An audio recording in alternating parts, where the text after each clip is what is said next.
Okay. I know, it's really exciting to see each other at a John Howard event after a few years away. But we're going to get started soon with the program. So I'm going to encourage everybody to get their last bite to eat and something to drink and come take your seat. Hi, Victor.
Okay.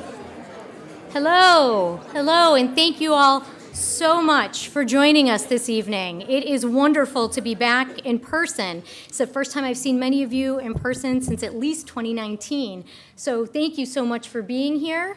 I also want to welcome our guests who are joining us virtually, and that includes some women from Logan and Decatur Correctional Centers. We're really glad that they're able to watch the event live.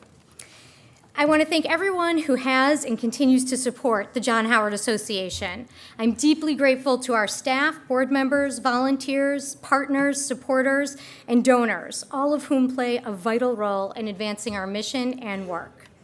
For over 120 years, JHA has been Illinois' only independent prison watchdog group.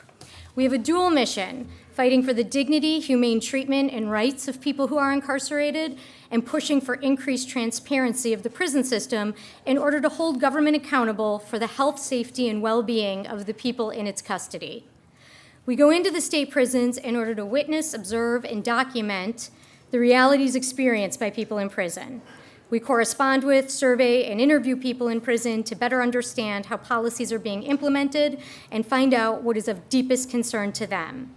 We inform stakeholders and the public about the issues and problems inside our prisons and advocate for changes to law, policy, and practice.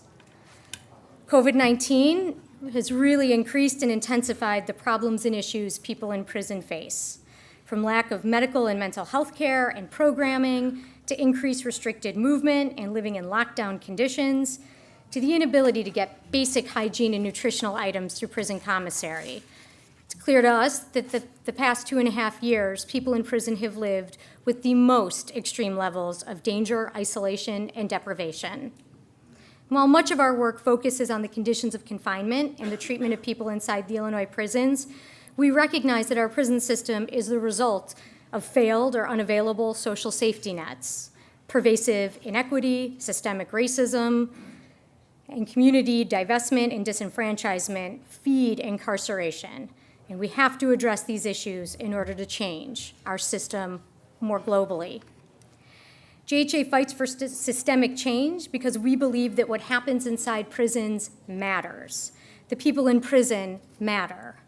Public awareness of what happens inside prisons matters.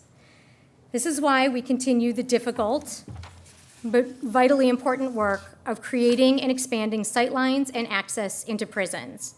Prison oversight can do many things. It can increase the transparency of an opaque system, advocate for improved conditions and treatment, and change policy and practice. But the most fundamental purpose of oversight is to exercise our shared responsibility to recognize the humanity of all of our fellow citizens, including those who are incarcerated. JHA believes that people can and do change, and that no one should be defined by their worst act, which is why we all continue to fight for people in prison to be treated with dignity and respect, and we work to build equity and humanity for every person. Our work in this event would not be possible without the generous support of so many of you. In particular, I want to recognize and thank our following platinum sponsors: the Bloom Family Foundation, Project 111, Regenia Stein, Paul and Sarah Jane Titterton, as well as the GATX Corporation. I'm going to pause there for a moment.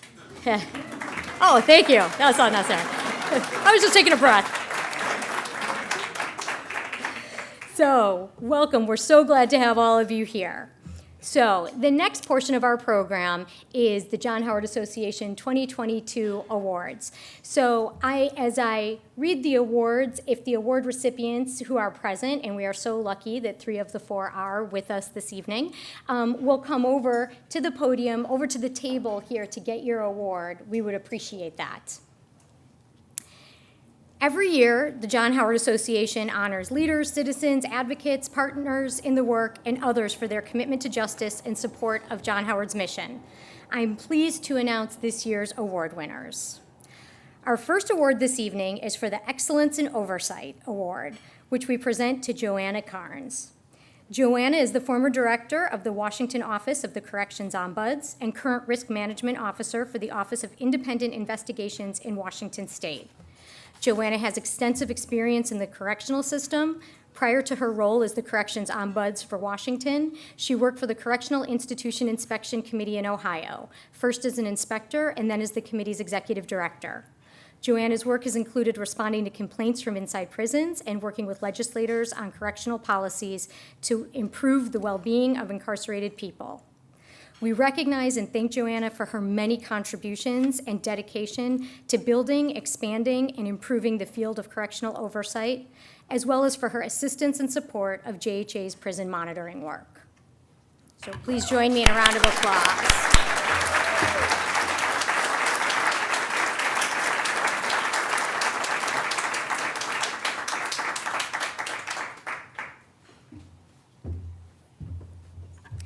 And she's coming on a prison visit with us, so that's really exciting for John Howard. Our next award is the Partnership Award. The John Howard Association would like to present this award to Patrick Griffin. He's the Deputy Director of Policy and Communications at the Center for Criminal Justice at Loyola University, Chicago. We recognize Patrick for his ongoing partnership and support of JHA's work and mission fighting for a more humane and fair prison system. Patrick has used his experience as a writer, researcher, legal and policy analyst, and funder in the field of justice to guide and inform justice policy development. He's been an invaluable thought partner to JHA, and his deep involvement in our prison oversight work has strengthened and increased our impact.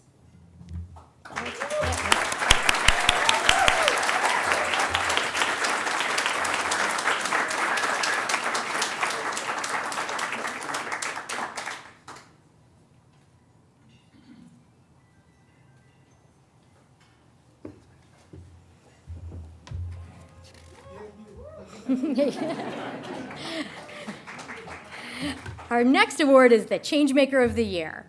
John Howard Association would like to present the Changemaker of the Year to Orlando Mayorga.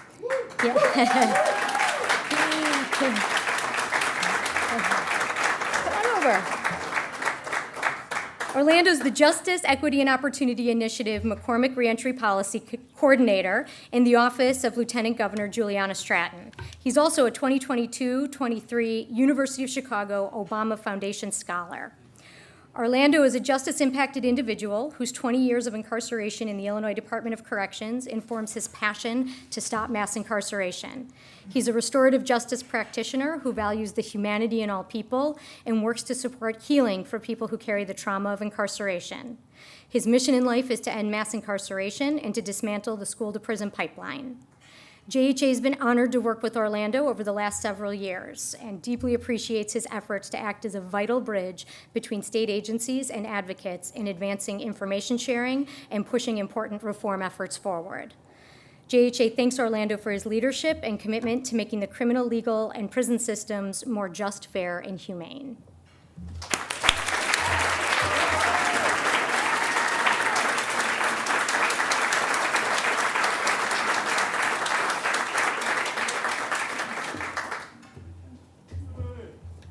Okay, and unfortunately, she was unable to be with us this evening since she moved to Europe recently, but we still are going to honor our Volunteer of the Year. JHA would like to present our Volunteer of the Year award to Caitlin Van Ort. Caitlin's a data scientist currently working for Guerrilla Games, who's volunteered and devoted her time and expertise to helping JHA analyze and present prison system data vital to understanding the impact of policy implementation. Her personal goal is to use data science to solve problems and to make the analysis understandable to others.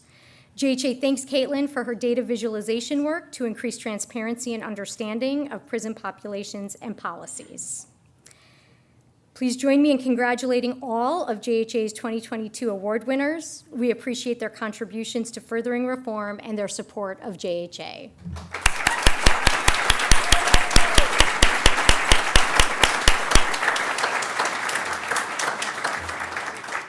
And as a personal note, I'd just like to say I'm super lucky because I get to work with all of them, and they're as great as they sound. All right, next on our agenda, I would like to introduce Ronaldo Hudson, who's going to be introducing our keynote conversation this evening. Ronaldo is a JHA board member as well as Director of Education for the Illinois Prison Project. In addition, Ronaldo is a minister and community organizer and is focused on ending perpetual punishments in Illinois. After being sentenced to death row, he worked for 37 years while incarcerated in the Illinois Department of Corrections to change the mindset of incarcerated people as well as staff regarding what rehabilitation should look like and how to focus attention on true rehabilitation. Part of his work during this time was the founding of the groundbreaking Building Block program. Ronaldo's work has been featured in many media outlets and is the subject of the documentary Stateville Calling. So without further ado, I would like to welcome my colleague and friend Ronaldo to the podium.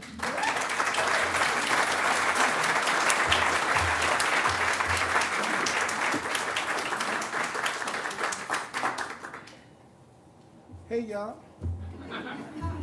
I know they told me, like, give up your hat. I'm like, they used to tell me give up my stuff in prison. And I'm like, if I'm going to come to the John Howard event, right, I'm going to be free. And so I was like, right? And so I just want to let y'all know I'm not rebelling against the etiquette of the space. I'm signaling that there's a changing of the wind and that we're now in these spaces. And so some of this stuff going to change. And so I love the fact that like, I get to remind people that freedom looks like making healthy decisions, not just but I'm not going to make this about me because I really have the honor, and I'm so humbled because from death row to this door is extremely important for people to understand and to be able to introduce two amazing people. I really am honored, right? Carrie, one of the things I have to remind you is that we've been on 2 panels together already, right? And so I was like, hey, I know them, and I was going to start some stuff with you. But then I remembered. I did, but I remember the importance of making space for people and understanding that your voice is so important in this process because people will see you and listen. And so I think that's so important just to remember. So, hello, everyone. My name is Ronaldo Hudson, and I am a proud board member of the John Howard Association, an organization that I dreamed of joining during my many years of incarceration. I am also the Director of Education for the Illinois Prison Project, which I always get to tease my friends when they call me to be like, "What's up?" I'm like, "Hey, it's the director," right? Because I think it's just so funny just to remind people how far we've come, right? So let me put my glasses on because I'm getting older. And I know I only have a couple minutes, so bear with me, Jenny. Technology. So, yes, I am also the Director of Education for the Illinois Prison Project. You can clap there. And you can clap for the John Howard Association because this work is being done. We're not just talking about this work anymore. We're in the conversations and we're helping to direct the efforts. And we're making a difference. As we filter through the many phone calls of family members with concerns, as well as the hundreds of letters from incarcerated men and women, it's sobering to realize this is hard work that is hard work. The John Howard Association is committed to ensuring the safety and the well-being of all incarcerated people. People must be treated humanely. That is a top priority for the John Howard Association. I think that's important to remember when we start shaking y'all down, right? That this work, I ain't playing like we need that money, right? Because otherwise we can't do the work, right? Cars don't move without gas. This movement won't move without cash. So I ain't gonna play with y'all about that, so write them checks. It is so important that the reporters share our stories because of the public need to know what is happening. Until that people listen to reports like Carrie, right? Like people will listen to you when they won't listen to people that are incarcerated, but after the fact, you'd be like, oh, here's what's going on. It is so important that you report those things.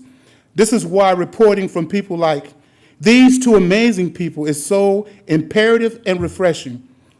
I should know, once my story was told, it changed so much for myself and so many others who are seeking hope out of the storms of corrections. This work is not for the weak of heart, which makes me so proud to introduce the following two amazing people. They are working to ensure that voices of the incarcerated are centered as we work to bring justice to our criminal legal system. Carrie is a Texas-based staff writer for the Marshall Project, where her work focuses on prisons and jails. She's previously covered criminal justice for the Houston Chronicle, and her work has appeared in the Washington Post magazine, Vice, the New York Daily News, and the New York Times. She is the organization's first formerly incarcerated reporter. We can clap for that. That is real, right? Because once we have a first, we know we can get a second. And so it's a lot of weight on your shoulders, right? And so her memoir, Corrections in Ink, which I just heard, I'm gonna go and say it, they messing with you, but I'm so proud that they messing with you. Was that in Florida? Right, Florida want to ban the sister. I say, try it if you want to. We're gonna come to Florida and talk some stuff with y'all, right? And Brandis, oh my goodness, Chicago Tonight. I'm in love with what y'all doing. She is a co-anchor and a correspondent for Chicago Tonight and the host of Chicago Tonight, Black Voices, both on Chicago's PBS affiliate, WTTW. Her reporting on education and criminal justice has appeared on PBS NewsHour and NPR's The Takeaway. Before joining Chicago Tonight, Brandis worked as a reporter and an anchor for WBBM News Radio 780 and as a producer, reporter for WJLA TV ABC 7 in Washington, D.C. In addition to earning multiple regional Emmy Awards. I mean, her resume go on and on and on. But I know you all did not come to hear me. You've come to hear these two amazing people come to share their stories and their expertise. So, Carrie, Brandis, I'm so honored to introduce you. I'm gonna shut up and let y'all come on up here and let them know why you were picked for this conversation. So thank you.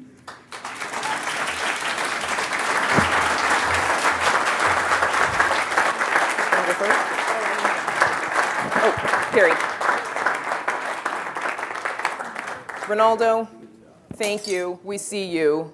I was afraid he was going to read my whole bio, and then you guys would be asleep before Carrie and I got here to start talking. So thank you for that, and thank you for having me. Carrie, welcome. I know you don't love the weather, but honestly, today was really nice by Chicago standards. I'm used to Texas by now. I'm sure. Well, hopefully the New York girl will kind of recall a little bit. So Ronaldo mentioned it. Let's go ahead and start talking about what's going on in Florida. I mean, how many things can start with what's going on in Florida? Yes. But let's talk about what's happening there in your book in particular. Yeah, so there was a Books to Prisoners program in Massachusetts that sends books to prisons across the country, and they contacted me today to say that they got a rejection notice from Florida because Florida has impounded my book. That's what they call it. Like it's a car. They put my book in book jail. But the reasons crack me the fuck up. Go on. Because they said that it was dangerously inflammatory, and that it presents a threat to the security, order, or rehabilitative objectives of the correctional system, which really amuses me. But then specifically, they had to give specific page numbers and say, these are the pages that do that. And it's so wild, the sections that they chose to be offended by. So one of them, they said it would teach prisoners how to fake a mental health crisis. And in those pages, it's about my friend Stacy, who had an imaginary pet chicken when we were in prison. And it started because one of her friends had, ended up having psychiatric issues and was in psychiatric observation. And Stacy got worried about her and decided that she was going to pretend to be having a mental break as well so that she could go visit her friend and just check that she was okay. It didn't work. The psychiatrist thought she was having a breakthrough, not a break. and so she didn't go visit her friend, but then she decided that she was going to keep up with having this imaginary chicken, which, it was a pet seagull, but it was a mess of chicken bones that she'd taken out of the mess hall. Oh. And she said this was a dead seagull that we'd seen in the yard.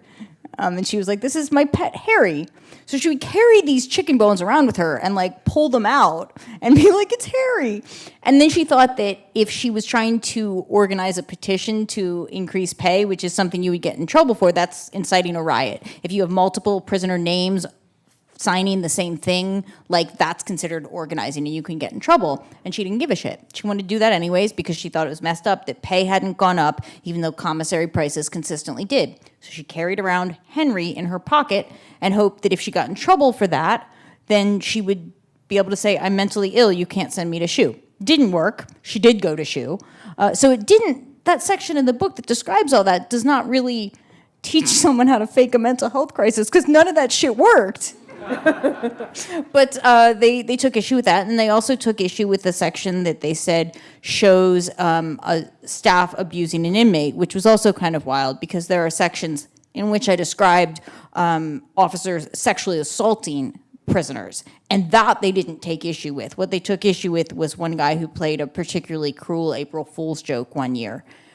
So my book is three weeks before April 1st. So it was very cruel. He made this woman think she was going to lose her parole date and go to SHU and shit like that. But it's kind of wild that the things that out of all of the things in my book, all of the things I would have possibly guessed could have pissed off some prison official, it's an April Fool's joke and a fake pet chicken.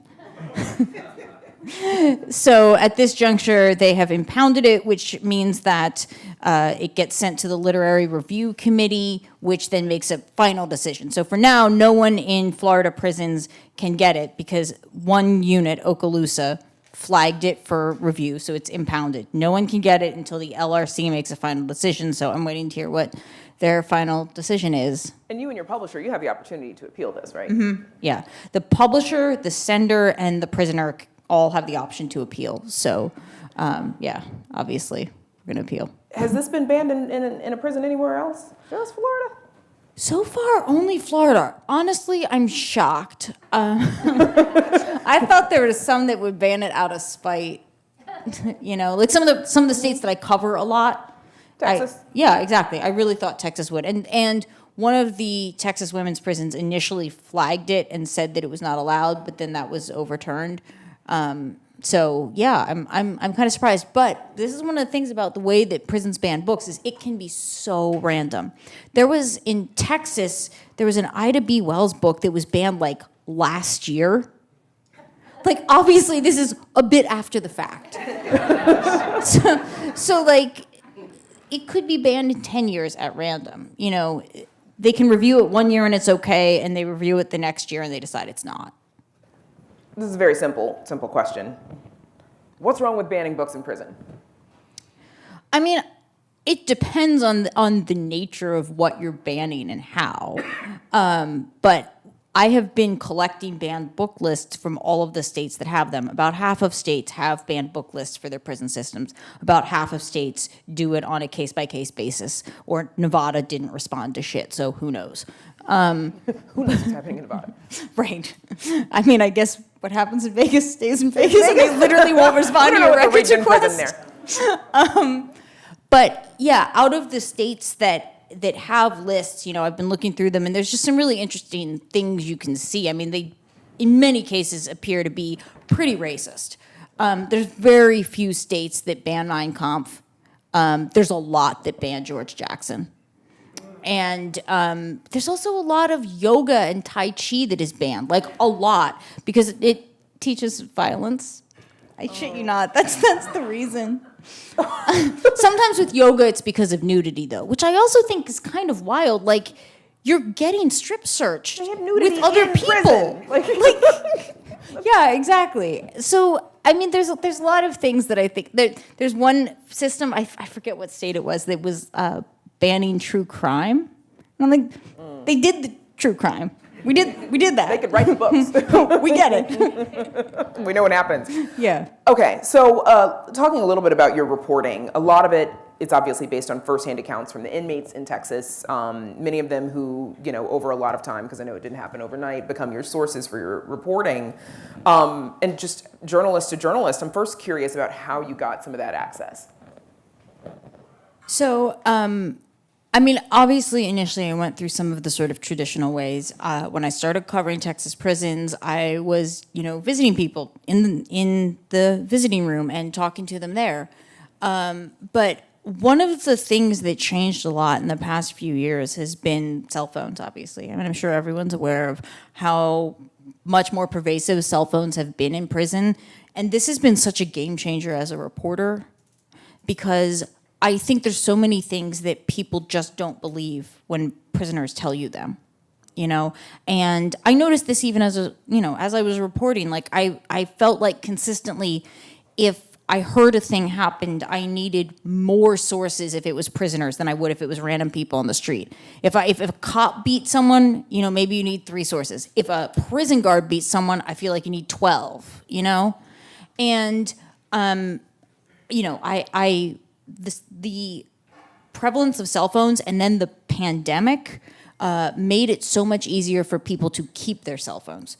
So there were a lot of people before the pandemic that might have had cell phones, but then when the pandemic hit, the staff didn't want to search the cells as much because they didn't want to get close to the prisoners. So people were able to keep their cell phones a lot longer and able to talk to me for like months at a time and have them at a time that they were getting desperate enough about the conditions that more people decided to start reaching out to reporters. And that was such a game changer for me. But one of the first times that somebody reached out to me with a cell phone was this white girl pops up in my DMs, and she was like, hey, I got video from inside a prison. And I was like, oh, tell me more. Like, yes, I'm interested in this. And then, she sends me this video of, it was a Texas prison. It was the inside of a Texas prison, and the lights were out, and there was like some smoke, and there was dudes screaming. Like, it was the inside of a Texas prison, but shit looked bad.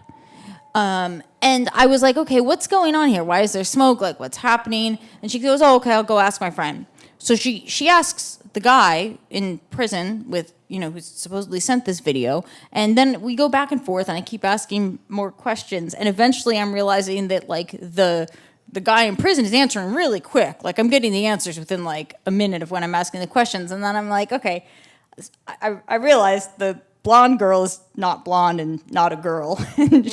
She's actually the dude in prison. And we kept communicating for months, and over the course of that, that person was incredibly helpful in revealing a lot of things I'd never been able to actually reveal about what was going on behind bars. I did have I had a lot of things I would get, and I'm like, I don't know how to use this, because if I show this footage, it will be really clear who took it, because you can tell the angle and you can tell what cell it's coming from, So there's a lot of stuff that I was seeing that I was like, I don't know what to do with this. And then at some point, a few months into the pandemic, I started getting a lot more pictures of the food. And I was like, this is something that I can use. It's not identifiable where it's coming from. It could be from everywhere and anywhere. And I'd heard for so long about how bad the food was in Texas prisons, specifically the Johnny Sacks. Whenever they went on lockdown, which Texas prisons go on lockdown twice a year for 2 weeks at a time, or at least 2 weeks at a time, for their annual shakedowns. And during that time, they give them these bagged meals that they call Johnny Sacks, and it's just some piss poor moldy sandwiches with, like, sometimes it looks like there's, like, diarrhea, like sometimes it's just some greasy peanut butter. I mean, they're really disgusting. I'd heard how disgusting they were, but I'd never been able to show people how disgusting they were. And then during the pandemic, people were getting Johnny Sacks for months at a time, and they had phones and they were sending pictures. And one of the ones that really stood out to me was the meal was a hot dog, a tortilla, and a whole uncooked potato. Like, that's not What helpful. are they going to do with an uncooked potato on a lockdown? Yeah. One guy got, like, an onion too. Like, again, what are you going to eat it like an apple?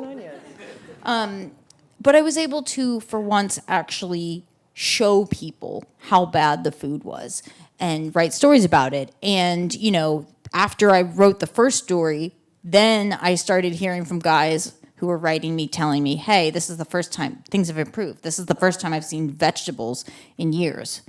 And then, like, I started getting pictures of, like, broccoli and bananas and shit.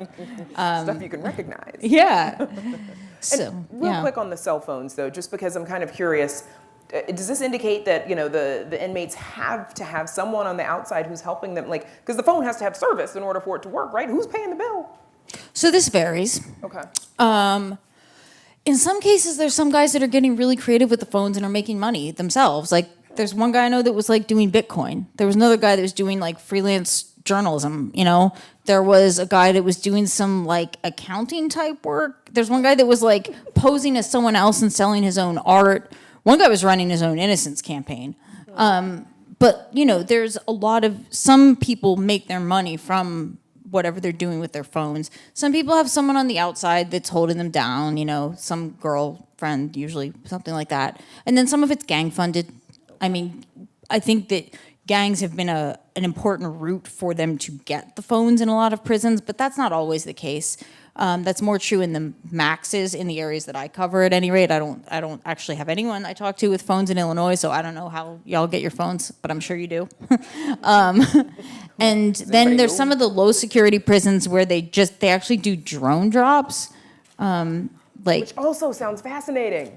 Yo, it Nobody is. noticed a drone just delivering some stuff in prison? Like, I the guards know. didn't spot There that? was one guy that I was talking to for a while who they had gotten a drone drop onto one building, and it was a low security facility, and there was 2 buildings, and the building that had the tools to recover the drone drop from the roof was locked down for COVID. So the building across from it was like, oh, we need to get those cell phones before it rains this weekend. But they didn't have the tools, so they sent a little dude up there to get it, and he ended up slicing up his leg.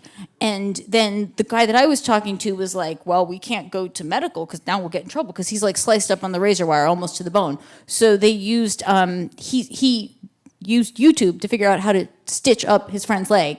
and stitched up his friend's leg and glued it together with super glue. And I was like, that is going to get infected. And it did not. It healed.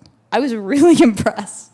So we learned to be a, medical tech from YouTube, from We're country banning and phone. books, right? Like these dudes can come up with Right, this creativity exactly.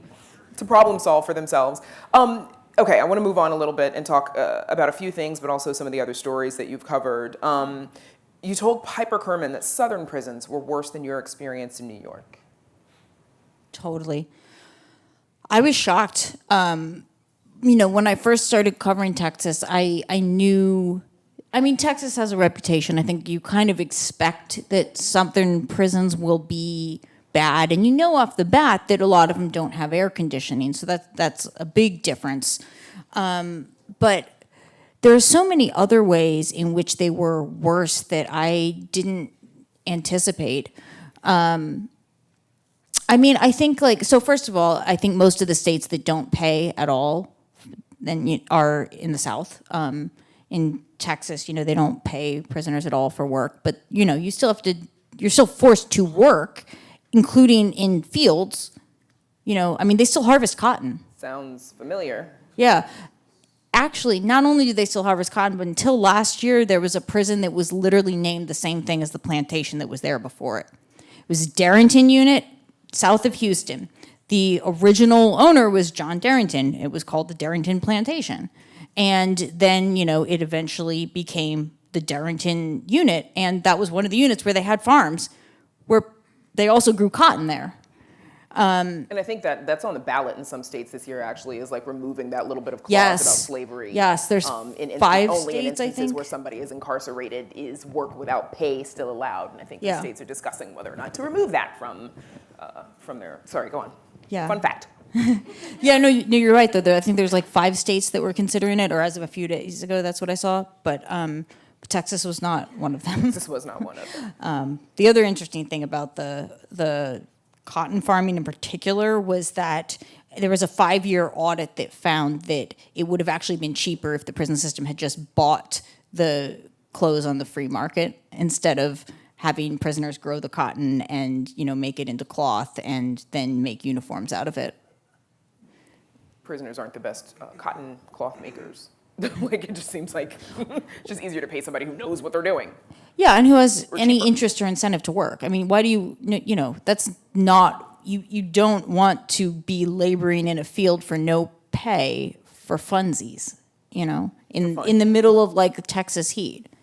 And that, we had jobs in New York prisons, and we got paid not much. I forget, I have the amount in my book. I think it was like 16 cents an hour or something, but it was not forced field labor. Going back to the food story, how did some of the prisoners respond to the story that you covered on food? Like, didn't they kind of organize a little bit? Or what was their response to like the terrible food that they got? Well, after the story came out, they were reaching out to me and telling me that they were, that it had improved some, and eventually it became less of an issue because more of the units went off of lockdown and they went back to their normal, like still shitty but less shitty meals. So in some sense, that was a problem that a little bit solved itself. But one of the other problems that I saw in those videos was the fires, because I mentioned in the first video there had been smoke like wafting across the unit. And that is a problem that continued and still continues. And that is where you get into organizing. Because in Texas prisons, if the guys that are in cells, the guys that are like locked in all the time, if they're not being let out for showers or rec, or they're not getting fed regularly, they will start fires in their cells. They'll take a pencil and razors and I don't know how to do it, but pencil and razors and some toilet paper and stick it in the light socket and start a spark and throw it out through the food vent into like the tier. And so it'll have a fire burning in like the common area. And the idea is that this will force someone higher up to come down and see what the problem is. So you'll get a major, you'll get someone of rank to come respond to the situation, and they'll be like, why are you starting fires? And they'll be like, because we haven't been able to shower in a week or whatever. So this has been an ongoing thing, and that's what was happening that day.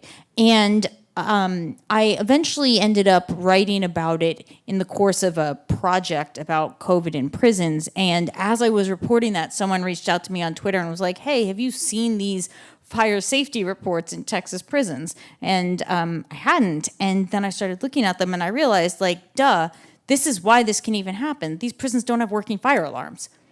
And the state fire marshal had for more than a decade been every year telling Texas prisons, hey, most of your prisons don't have working fire alarms, including, of course, in the housing areas, which is how come these guys were starting fires and it was, it was able to burn and burn. And I published that story in December of 2020.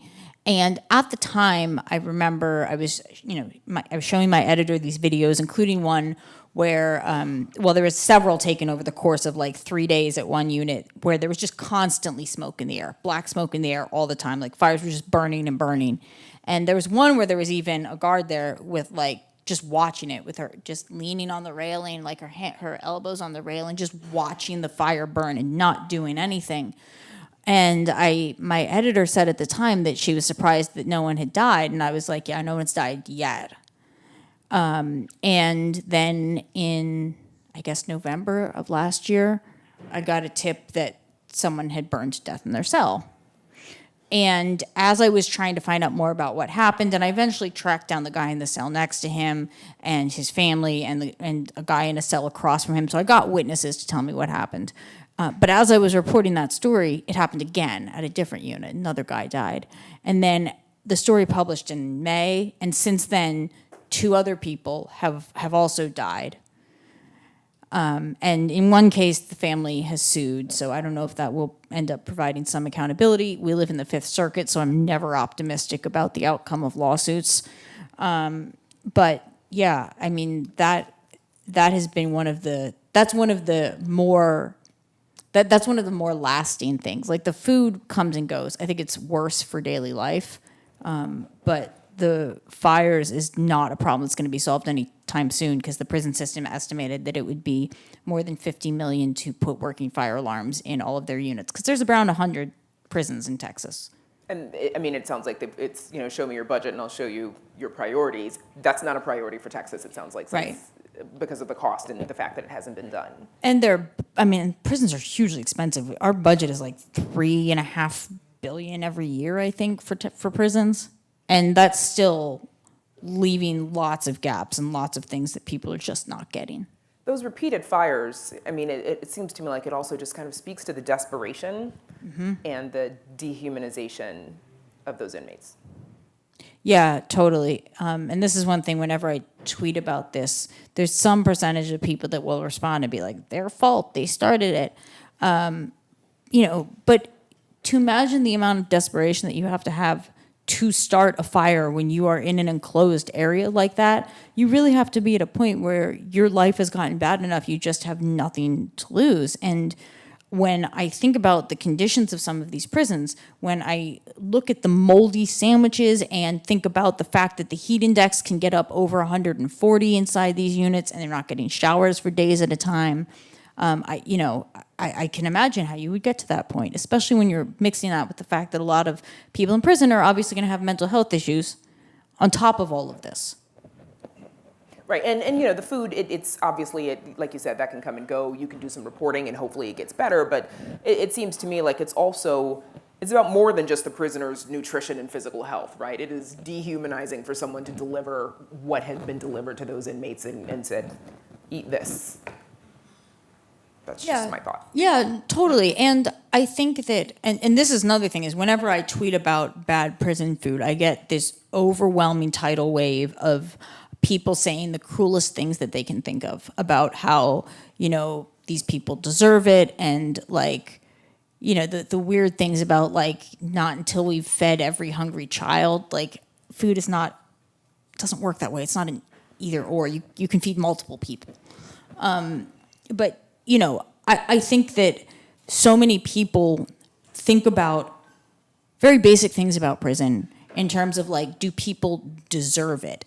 And I understand, obviously I don't agree with it, but I understand that for some people, that's a debate to be had. But to me, that's also completely missing the point. Whether or not someone deserves it is not even the question we should be asking for the collective good here. If we're interested in the collective good, like, we need to heal people. We need to have people that come out with a sense of dignity and humanity. And that means treating them like humans. And I think that so much of the conversation about sort of like rehabilitation versus punishment misses that. And, if what we want is at the most fundamental level, prisons are supposed to improve public safety. In many ways they don't, but they should. And in order to do that, the people who come out need to be better off. And that means just at a baseline level, not treating them like animals.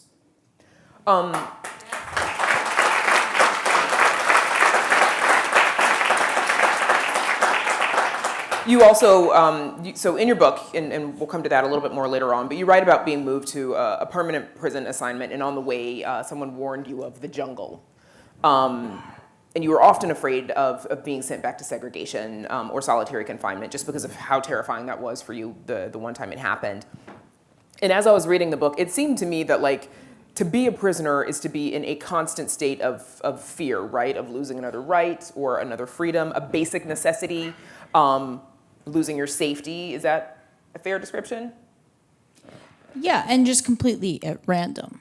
This is one of the things I think that was one of the big takeaways for me from prison was that, it doesn't, to some extent, it doesn't matter if you follow the rules. Because, maybe you didn't have heroin in your cell, but the guard was having a bad day and planted something in your cell, or had a case quota and they just needed to write up X number of people for whatever. When I was doing time in New York, and this is a little bit different now, but back then, if you had an extra pair of earrings, you could go to SHU. That's the same thing that happens if you're doing heroin. Like, that doesn't create an incentive to follow the rules, because it doesn't matter if you follow the rules or not, you're still getting punished. You could just at random get punished whenever. And I don't think, first of all, that creates a lot of anxiety, and afterwards, I think a lot of it contributes to the PTSD that prison causes in so many other ways. But I also think it fundamentally teaches the wrong lesson. It doesn't teach you to follow the rules. It teaches you, fuck it doesn't matter.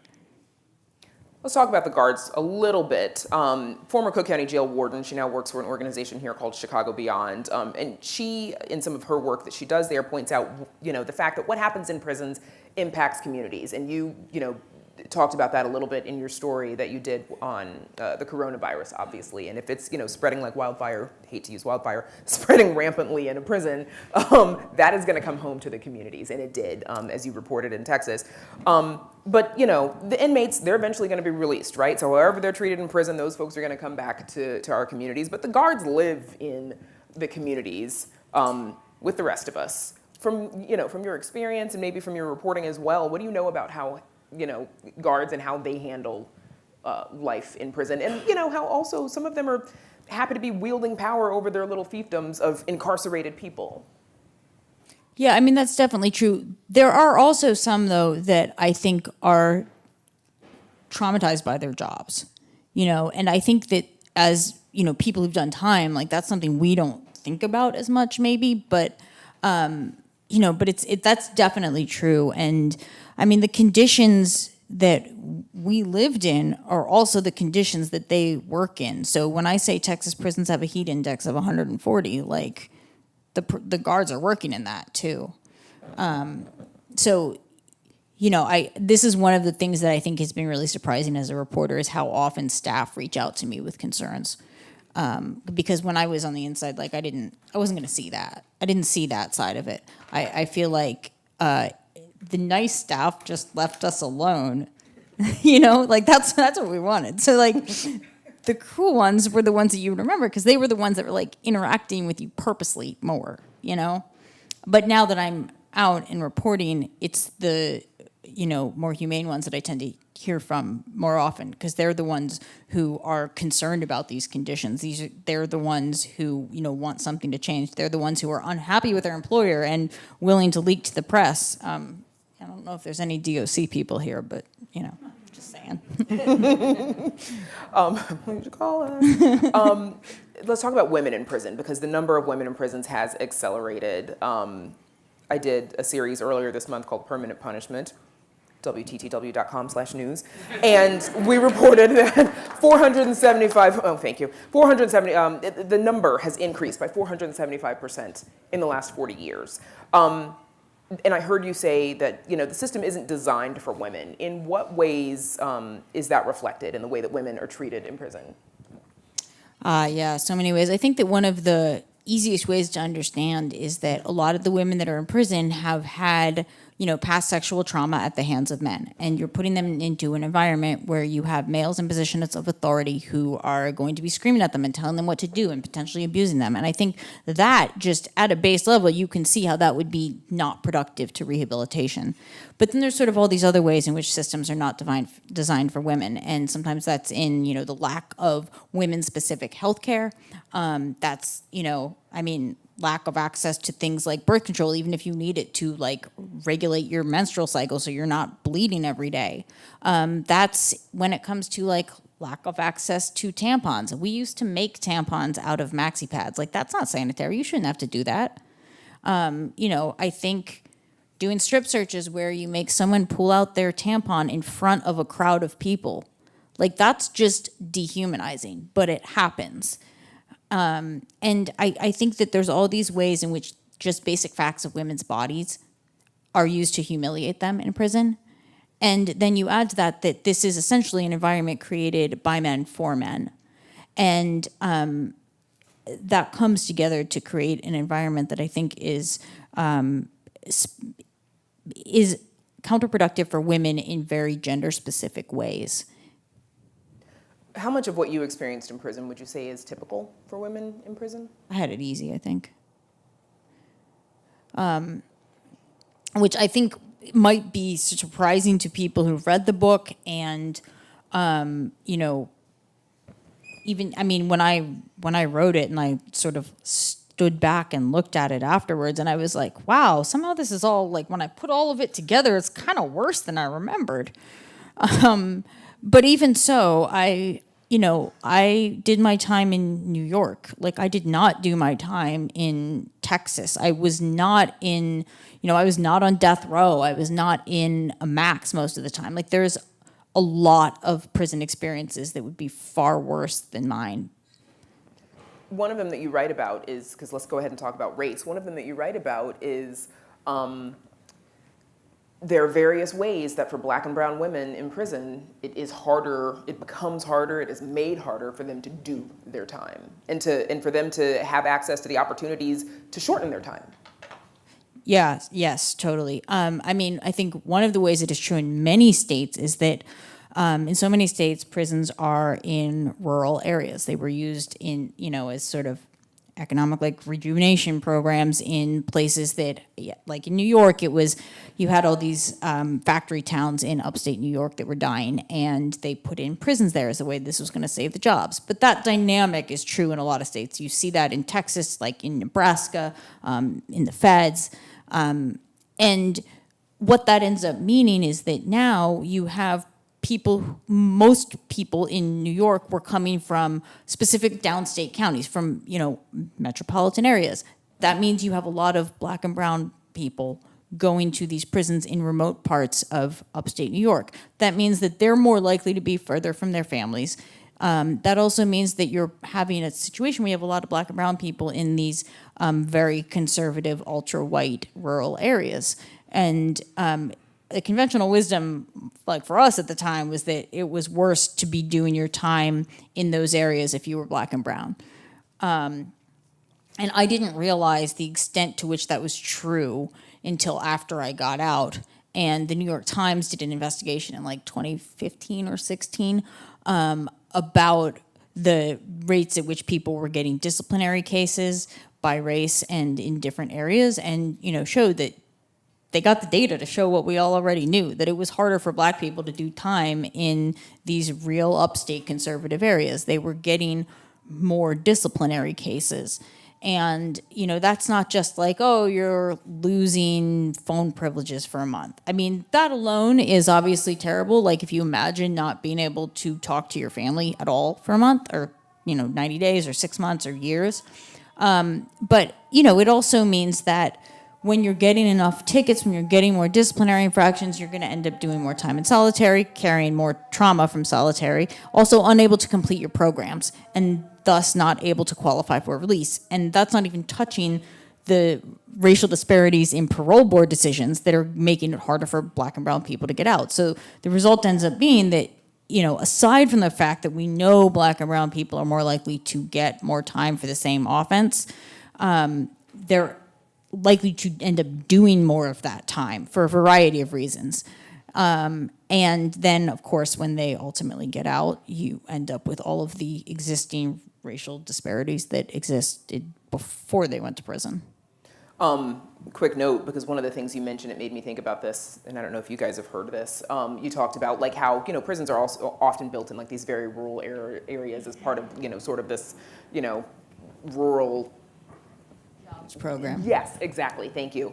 It made me think of WBEZ's podcast Motive with Shannon Heffernan, and then she devotes an episode to talking about like how like in the 70s, 80s, where all these towns are campaigning to get a prison because of the economic boon that would come to them with it, and the ridiculous songs that they put together for their presentation. It's called Motive on WBEZ for those of you who have not heard of it. I think in Beeville, Texas, when they were trying to campaign for that, they dressed up as bees and sang one time. Yep, that's what I'm talking about. Yep. Like a whole is we Yes, that is gonna the song. Get ourselves Yes. to prison. Oh, they borrowed that. I don't know who borrowed from who, but it's really great grammar too. So I want to talk about the book a little bit before we run out of time, because I read the whole thing. Do yourselves a favor if you have not. Listen to the audiobook version, because she reads it, which I think makes it gooder, which is also good grammar. And in it, I'm blown away by your honesty. And when reading, I thought about, and I know you've thought about and heard about this book before as well, David Carr's The Night of the Gun, where he has to research, he has to treat it like his own story, like a reporter, because the memories of an addict aren't always that clear. And so he researches and reports his own story. And so I thought of him when I was reading your book, and I wanted to know, what was that like for you, reporting your own story? It's so funny. People asked me if I was going to do that, if I was going to like re-report it, and I was like, no. But like I did. I am a reporter at heart. That is what I ended up doing. Reporter's gonna report. I called like everyone I've ever met and interviewed them. I tracked down people I went to like middle school with to interview them to fact check this. But it's funny, one thing I actually learned in the process was that despite all the drugs, my memory was actually much better than I thought it was. You remembered it correctly. Nice I work. know. There'd be so many situations where it's like, that's wild. There's no way that happened. That can't be right. And then I would call people and they'd be like, yep, that's what happened. Yep. So it was interesting because this was a memoir, I was told you don't need to do that kind of fact checking. Like my editor for the book was like, no, this is not reporting. Like you can write it as you remember it, because everyone understands this is as you remember it. But I'm a reporter. I couldn't do that. I was like, no, you don't publish a story without like seeking comments. You have to check that everyone's on the same page, which of course then creates an issue. If I remember something completely differently how someone else does, like how am I going to resolve that? Fortunately, that didn't really come up, but in some cases there were people that remembered things that were things I just didn't remember, that didn't conflict with what I remembered, but it was just a chunk of time I didn't remember. And I indicated that, like I would describe something. There's one scene where I describe something, then at the end I say, well, that's as he remembers it, because I actually don't remember that night. So, I mean, that was one way I bridged the gap, but for the most part, I just wanted to make sure that I agreed with everyone on the basic facts of what happened. Because, publishing a memoir is nerve-wracking to begin with, and I didn't want to have to worry about, like, if someone was going to be like, nah, that didn't happen. Was there anything you wished you could have, like, skipped or, like, left out? Yeah, I mean, obviously the process of writing some of this was really dark in a way that I didn't even realize at the time. And I've told a lot of these stories, including some of the dark shit. Like I had been on Fresh Air a few years before, and I talked about like the suicide attempt. I talked about some of the really dark things. But I didn't realize how much harder it would be to write through it at book length. Because the amount of time that you have to spend turning these things over in your mind to come up with like the best phrasing, like you're not just reliving your worst moments, you're reliving them until you've made like perfect words out of them. And I didn't realize as I was writing it how that affects you. But then I would like finish a really dark chapter, and the next week I'd be like, damn, I was a bitch last week. The other thing that I was blown away, and this is more of a comment than anything. Okay, so before she goes to prison, you were doing drugs, selling drugs, doing some sex work, yet she still managed to get into an Ivy League school, which most of us can't do stone cold sober, which... and as I was reading your book, I was also doing a story on the prison education program. A lot of universities, including the Ivies, will offer classes in prison, including at Logan. Northwestern is doing a prison education program there. But not all the top 10 schools, Ivy Leagues, they won't confer a degree. Does higher ed, should they be doing more? Should they be stepping up? I mean, yes, but one of the big stumbling blocks is also the prisons and how they work with or fail to work with higher ed. That where I did most of my time, you couldn't do the college program at all if you were over 35. I don't know if that is still true, but I was just like, cool, you're dead to us at 35. We think you have no chance after this. I mean, that's the message that's sent. And that is not a common rule, to be clear. But just the basic difficulties of doing school in prison, you typically don't have access to the internet. Not legally, and you don't have access to a computer, and you might just be moved whenever. You might be in the middle of a semester, and suddenly they're going to move you to another prison. I think that although it is true that it would be great if there were more prison programs and there were more people able to enroll in these classes, and you could get a degree in more institutions, that'd be great. But one of the big stumbling blocks is also just that the prisons need to be more flexible if they want to actually offer meaningful rehabilitation. I also mentioned the permanent punishment series, right? Like we're talking about the laws, policies, rules that impact people post-incarceration, and maybe even if you haven't been to prison, maybe if you've just got a criminal record. What ways are you still impacted by your time in prison? I still have a hell of a time finding an apartment.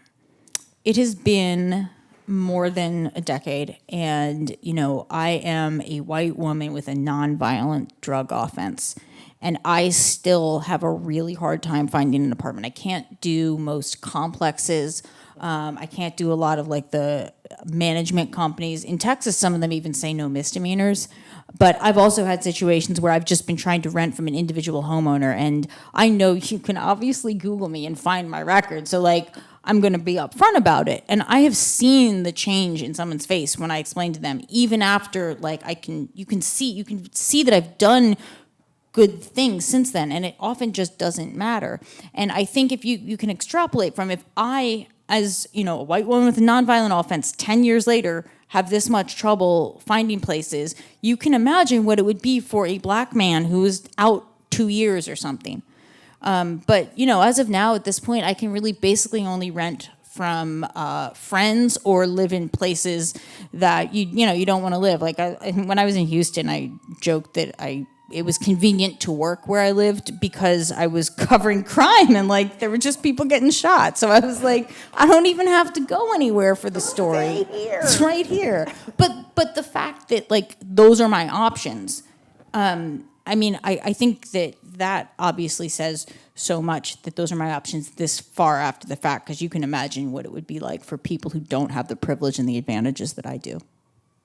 We heard Ronaldo mention earlier, you're the first former formerly incarcerated person to be a reporter for the Marshall Project. As a reporter and with your experience, how do you think the rest of us reporters can better cover jails and prisons? And are there stories that you think are going uncovered or undercovered? Oh, yeah. Mind you, I'm taking notes, getting story ideas. I think that one of the ways that reporters generally could cover prisons better is by covering what actually goes on inside. Because for years, so much of the focus has been on how people get to prison and how they get out of prison. It's about the criminal legal system that leads them there, and it's about how to get out early, mandatory minimums, think policy issues. The actual conditions that people live in are harder to report on because you can't see them in the same way. But, that's a thing that I think got very little attention until COVID. That changed it. You see more of it. But, that needs to continue. There are a lot of people in prison. So this is not an issue that affects a small number of people. But the actual conditions on the inside are a thing that have been, so largely ignored. The other thing I think is super important is that it's really easy to sell an editor on a story about someone who is wrongfully convicted, but there are a lot of stories in which the person is not wrongfully convicted, but there are still substantial problems with their case. The person can be guilty and also have been screwed by the system. And those stories also need to be told. Last question. The title of your book, Corrections in Ink. As I'm reading the book, I heard you reference it a couple of times, but if you would for our audience, it seems to have a couple of meanings. Yeah, so when I was selling the book, you have to come up with a title, and my best friend came up with that one, and I was like, I don't love it. It's cool, it definitely does a few things. When I was in jail, for instance, we couldn't have pencils, so I would do crosswords in pen. So I was literally making corrections in ink, and same in my journals too. When I was crossing things out, there's all these actual corrections in ink. But then of course you have the ink from being a journalist later, and corrections as in corrections departments, but I thought this sounded like a tattoo memoir, So my joke was that I was just going to spend all the book money on tattoos, which I couldn't have spent all of it on tattoos. My body's not big enough, but I spent a lot. This is book money, but this one's book money too, okay? And this one goes up here, and it's kind of abstract, and people will ask me what it is, and I'm like, that's book money. It's been a pleasure to talk to you. Thank you. Please join me in thanking Keri Blakinger.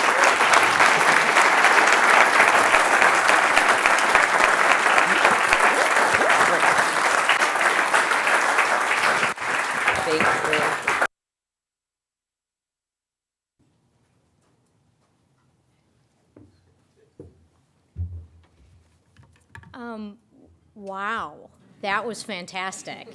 Thank you so much. Carrie, thank you for coming and sharing your story and all that you know and all that you do. Brandis, thank you for leading a fantastic conversation that just inspired and informed.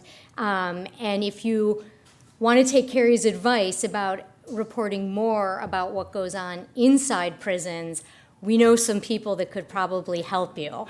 So we have sort of just a few small components left to our evening together. And so I'm going to go ahead and introduce board member and Alderman Walter Burnett, who is going to share his story this evening with all of us. Alderman Burnett was raised in the Cabrini Green Public Housing Complex. His father was the local precinct captain, who Walter credits with his interest in and pursuit and achievement of a successful political career. As an alderman, he's a leader in advocating for affordable housing. He's also the chairman of the Pedestrian and Traffic Safety Committee and sits on 8 other committees. He sits on several boards of not-for-profit organizations and is deeply involved in his faith-based community. In his late teens, Alderman Burnett served 2 years in prison for bank robbery, for which he was pardoned in 1998 by then Governor Jim Edgar. While in jail, he received an associate's degree as well as other certifications and went on to attend several local universities. I want to thank Alderman Burnett in advance for his commitment to recognizing and supporting. I want to thank him in advance for coming up and sharing his story. But what I also want to thank him for is not only his long service and support of the John Howard Association, but his commitment to recognizing and supporting the humanity of people who are incarcerated and sharing his experience and insight with us this evening.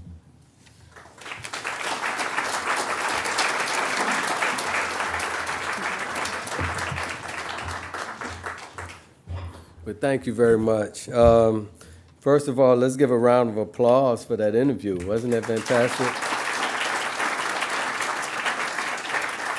And you know, I had the opportunity to listen to Keri's book. And you know, as a formerly incarcerated person, when you hear all of those things, some of these things you forget, right? Because you try to forget them. And all types of stuff just rose inside of you, you know, when you listen to those things and you remember some of those things that you forgot, right? So I just want to commend you for sharing your story. Unfortunately, and I was talking to Carrie earlier, unfortunately, being an elected official, I can't tell everything like you can. You know, I got election coming up. I don't want nobody using it against me, you know, all that kind of stuff. But anyway, I'm just being real with you. But we want to thank God. I'd be remiss if I did not acknowledge my beautiful wife, Darlena, who's over here of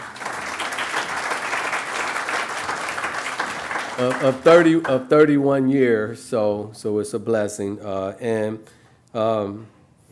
I really appreciate the John Howard Association. I'm always happy to be on this board and be able to share and help with policies and other things to be able to help folks who are in prison.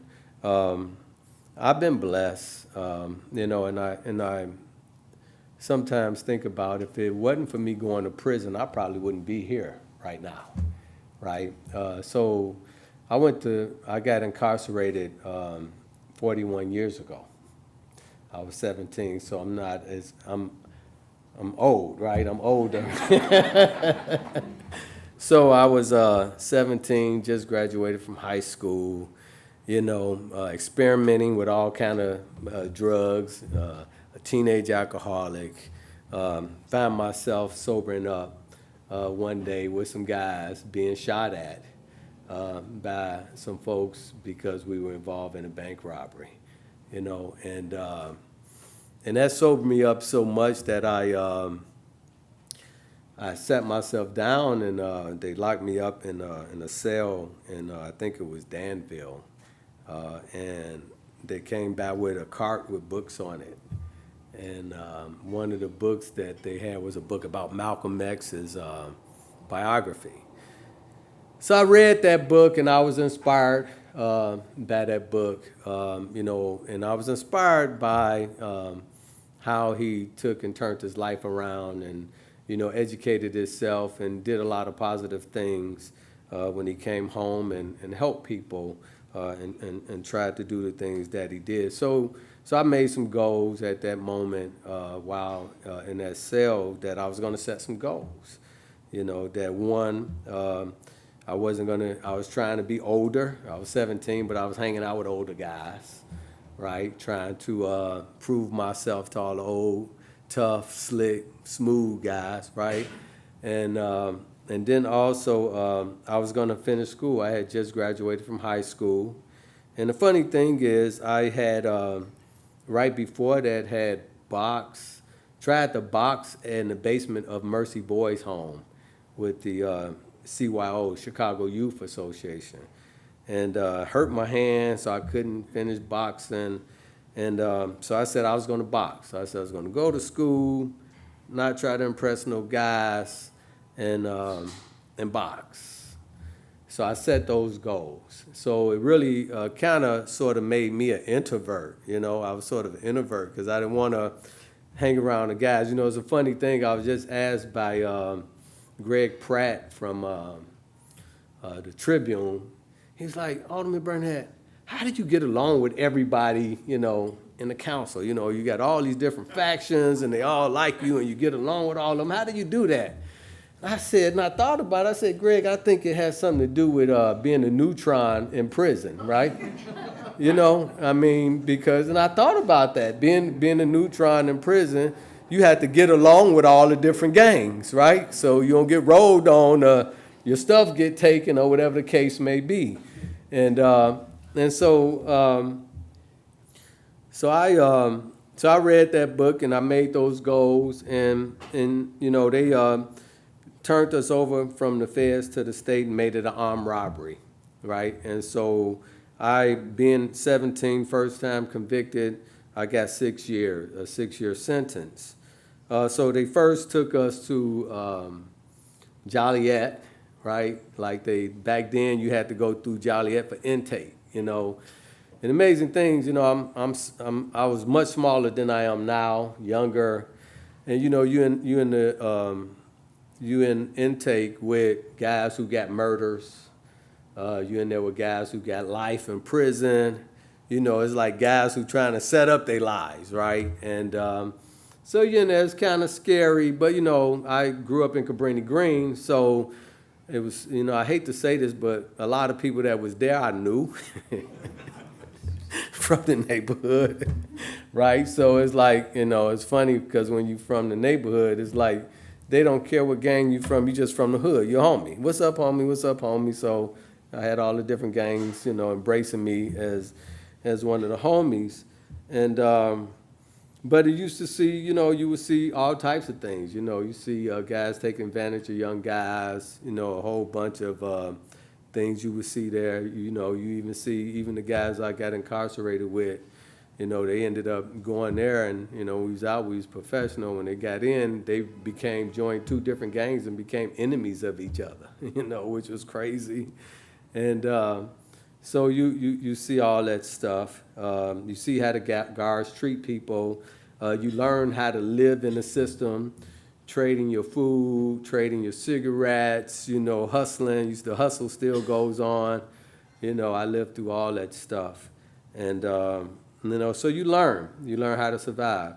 So because of my age and my size, they sent me to a medium security prison, which was Graham Prison in Harrisburg, Illinois. So I went to Graham. And, it was amazing because Graham had college going on at that time. And so I said, I had just graduated from high school, never had any plans. My whole goal was to, get out of school because my mama would make me go to school and, and just go on. I was free now, right? Free to do whatever I wanted. So I wasn't planning on going to college or anything. But I said, hey, let me go to college. So I went to college. First class I took was a journalism class, which I did pretty good in. Second one I took was something in government, which I did pretty bad in, which is ironic. So I went to school and, listening to the thoughts and being sober at that time, because most of the time through high school I was drinking and getting high and all that stuff. I don't know how I made it out. But, it was like all the things that they was trying to teach us in high school, they was teaching us in college. So I was like, I can do this stuff, So I did it, ended up getting good grades. I took every class that I could take with good behavior. They ended up, I got on the boxing team, boxed some of the toughest guys in the state, so back then, the funny thing back then in institutions, and they're a lot different now, but back then in institution, you get paid, for working. So my salary was like $14 a month. I lived off of $14 a month, right? But back then in the 80s, when you was locked up, you can be on a boxing team and get paid. So I was getting paid. So I said I was a professional boxer, right? I was getting paid to box, right? And then, or you can be on a weightlifting team, bodybuilding team and get paid, and you can be on a basketball team, and institutions used to have competitions and we used to compete against different institutions and all of that stuff until somebody down in Springfield figured out, why are we paying these folks to box and play basketball. And so they made us, I became a day porter. I had to be a janitor, right? And became a day porter. And, you know, some of my coaches, boxing coaches, was like a guy who fought Jumbo Cummings, Mongoose. Mongoose was my boxing coach, one of my boxing coaches down there, who was had a reputation which we don't need to go through. But we so I boxed, continued to go to school, got good grades, set my goals, stayed to myself, you know, won a couple of fights. And, you know, the good thing for me being a boxer back then, you know, some of the toughest guys in the joint was the boxers, right? Nobody messed with the boxers because, you know how to handle yourself. So it was good for me. So then for good behavior, I got transferred to Vienna, which back then, Vienna, and I don't know how it is now, probably not as good as it used to be, but back then, it's an institution where they didn't have a fence. You can wear your own clothes. You know, you can go to college. You can play tennis, and you know, I was on a track team. You know, all the mob guys played handball. All that stuff. I mean, so I was like, man, I'm gonna make the best of this. So I went to school, got a degree in mechanical drafting, tool and die design. They had a class called emergency medical technician where you can come out of the prison and become an ambulance driver. I took that, and I said I'm just gonna continue to do everything. So when I come home, hopefully I have another opportunity to get my life back on track, you know. And I say all of this to say that probably if I didn't go to prison, I probably wouldn't have did all of that, right? And I say all of that to say even while we was there at that time, they had clubs in the prison. We had dorms. It was like a fraternity, right? I was in an organization called CAPS. They had the JCs. They had, you know, different organizations. Each organization had a different dorm, and we used to compete with softball with each other and a whole bunch of other things. And I say all of that to say, you know, being treated humanely really helped me to be able to set a goal to get my foot back on solid ground out here in society. If I hadn't had those opportunities back then, even though I was in a chaotic place, even though, you know, I could have hung out with the GDs and the Stones and, you know, all those cats and stood around and listened to Jailhouse Lives like everybody else, but I had a goal, right? So I kind of separated myself, but I was to myself, and you know, it helped me to be able to position myself to come back out here in society. I look at how the prisons are now. All of those things that we had in the 80s aren't there. It's not there. You know, there's no rehabilitation. It's challenging. I volunteer with my church with the prisons. I'm a deacon at my church, so I go to Logan, and sisters at Logan probably looking at this and know me. I go to the prisons. I go to Logan every other month. I used to go to Dwight every month. I go to the county jail with my church, and it's terrible. I got to tell you, it's terrible. I mean, even when we go to a Logan, you know, we in the gym. And we're, you know, doing our ministry, having service. The sisters they had to take turns and be watched to go to the bathroom and get rations of toilet paper. They give them rations of toilet paper because they don't want them to steal the toilet paper from the bathroom. You know what I'm saying? Because they don't give them enough toilet paper or enough sanitary napkins in order to take care of themselves, so they concerned about them stealing any of the toilet paper in the public areas. You know, which of course, when I seen that, I went straight to the governor and the state reps and talked to them about it. But those kind of things never, back in the 80s, it never was like that. It was plenty of everything. So a lot of things have changed over time with the institutions. I guess the state must have had a lot of money back then. But now, you know, I was with the Northeastern when they went down there trying to start the college and prisons. Matter of fact, they took me to Stateville, and I spoke to the guys, and they didn't have college at that time. And the guys used to tell us, they used to say, you know, they only offer GED here. And one guy told me, man, I took the GED 5 times, right? Passed it each time, just to have something to do, right? Could you imagine taking the GED, going through the GED class and taking the GED test 5 times? Because you want to learn. You want to expand your knowledge, you know, and it has become somewhat inhumane in the prisons.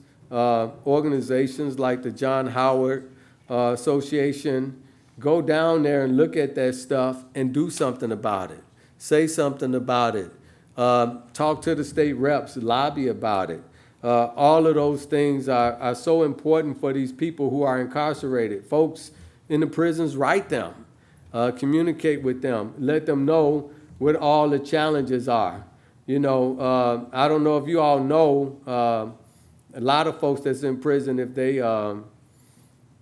they have certain crimes, in particular sexual assaults, if they don't, and even not that, if they don't have a place to be paroled to, they got to stay in prison. Their time is over. But because you don't have a place to go, so let's say you get a 20-year bid, and then after your 20 years is over, your parole will be like 20 years. Well, if you can't get a place to go, you got to stay there till you finish that time or until you find a place to go. So a lot of folks are still there because they don't have a place to go, and that needs to change. John Howard Association is working on some of those things and other organizations like that.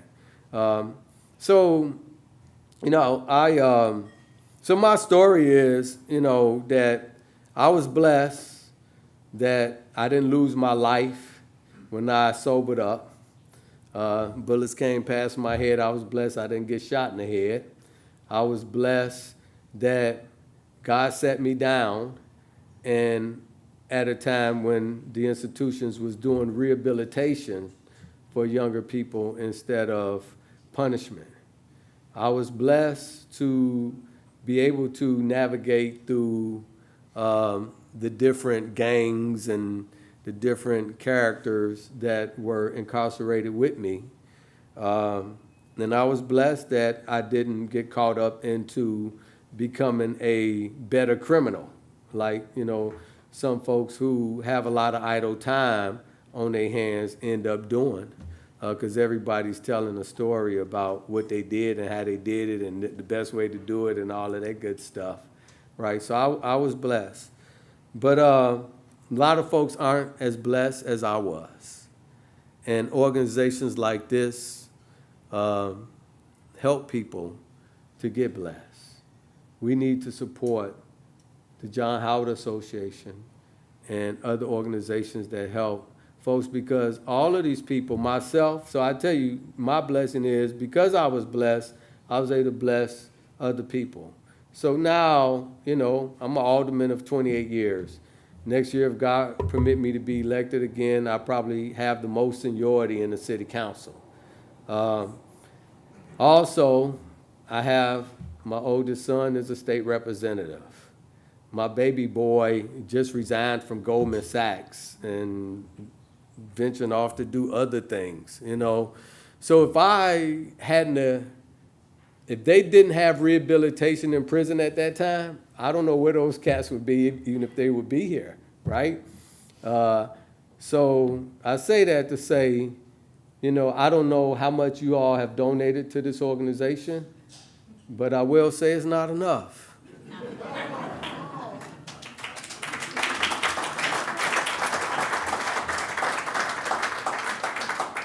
Because each of us have the opportunity to bless somebody so that they can bless somebody else.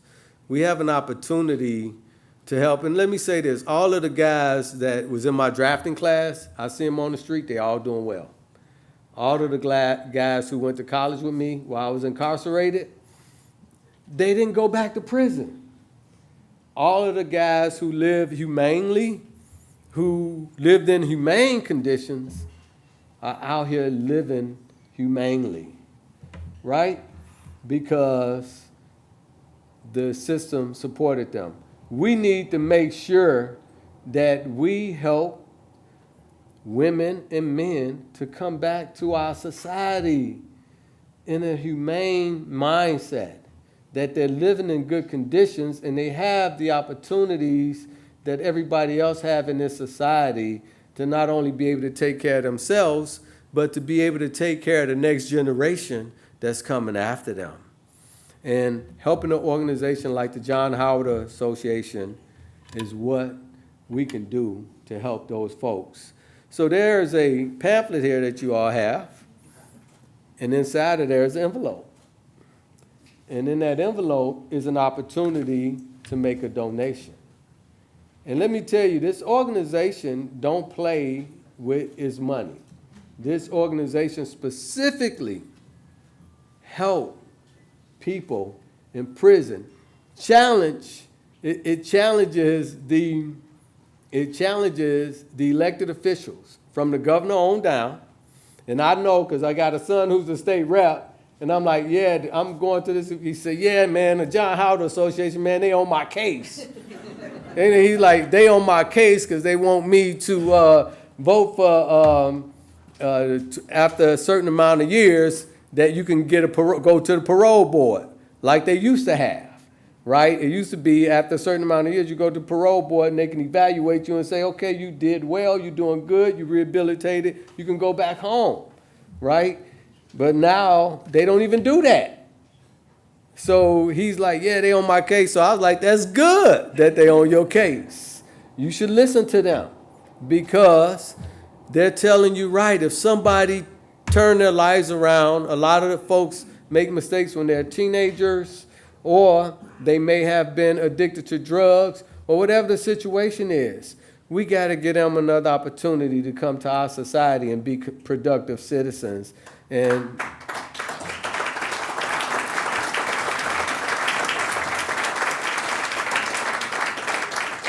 so I'm not going to belabor the point, but I just want to let you all know I gave $1,000. So y'all should match me.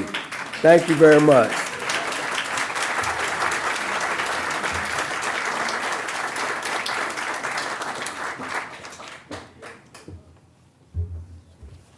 Thank you so much, Alderman Burnett. And if you take anything away from this evening, I would say it's his parting words to his son, the representative. Do what John Howard says. Words to live by. I'm not sure, but I think I may have seen Gwynn Troyer, John Howard's Director of Prison Monitoring, working on the outline of a time machine while Alderman Burnett was talking so she could go back and see the Vienna that he described. We can update you. It is absolutely nothing like that now, unfortunately. Thank you all so much for being here. I want to start by thanking Carrie and Brandis for that incredible conversation. Carrie, JHA deeply appreciates your ongoing work to investigate and expose the realities of inhumane conditions, unfair policies, and deeply problematic practices inside prisons. Thank you for sharing your story and your insight with us tonight. I also want to congratulate this year's award winners again, and thank you all for being here, those who are here in person with us and those who are joining us virtually. And thank you again to our event sponsors for making all of this possible. As a completely independent, not-for-profit organization, JHA's work is made possible by the partnership and support of all of you, and we appreciate it. The John Howard Association also understands that too often the people we meet in prison are there because every social safety net meant to catch them and provide help has broken. Once they're in prison and think that things can't get any worse, they very often do. Whether it's overt cruelty or the constant catch-22 of dystopian rules and regulations that exclude people from opportunities and programs, or the constant demeaning refrain that what you've done represents who you are, the punishment of prison doesn't end with the denial of liberty. It multiplies due to the treatment one receives, the conditions they live in, and the traumatic experiences they endure while incarcerated. It is this reality that prison oversight seeks to expose and eradicate. It is the fundamental belief that everyone deserves to be treated with humanity that keeps JHA going back inside of prison to be the eyes and ears of the public and fighting for the dignity and fair treatment of all people. Thank you again for joining us this evening, and thank you for your ongoing support.